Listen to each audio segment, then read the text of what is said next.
kapitbahay, dikit bahay. Kaya naririnig niyo yung usapan. Ha? Nagsiselos kayo. O paano? Paano gagawin natin? Ha?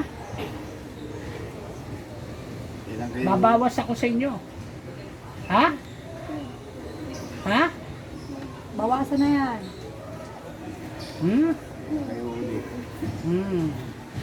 Sige ha? Hindi ha? Sige. Ha?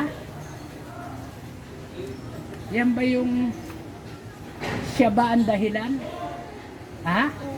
Ayun, yun na nga. Siya pa ang dahilan. Ha? Kaya kayo nagkaganyan. Ha? Kilala niyo rin yung gumawa doon sa isa, sa tiyahin nito. Kasama niyo rin. Ha? Bali 7 kayo. Wala ka sinagot na hindi, puro upo. Ay nakaupo ka nga dyan eh. Ha? Sige.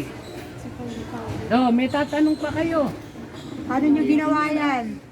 Paano nyo ginawa? May nakuha ba kayong gamit nila? Paano nyo ginawa? Tinignan nyo lang sila. Maliwanag gagawin nyo ka? ba ulit? Gagawin nyo ulit?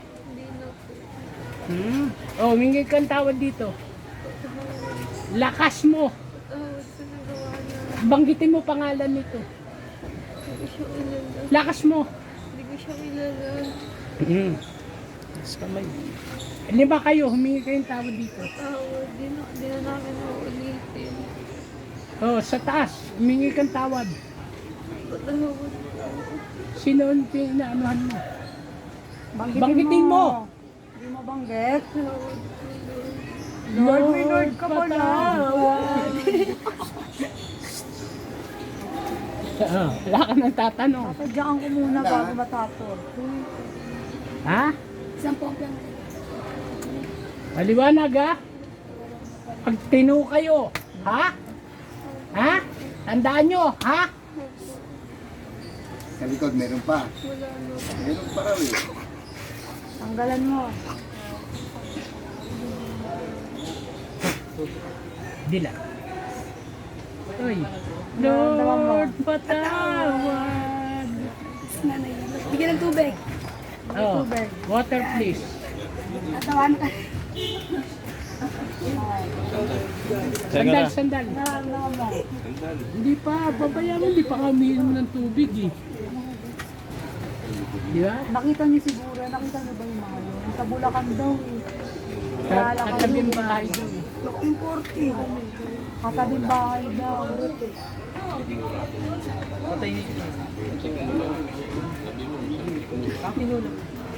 Nakita lang daw kami kaya kayo ginawa.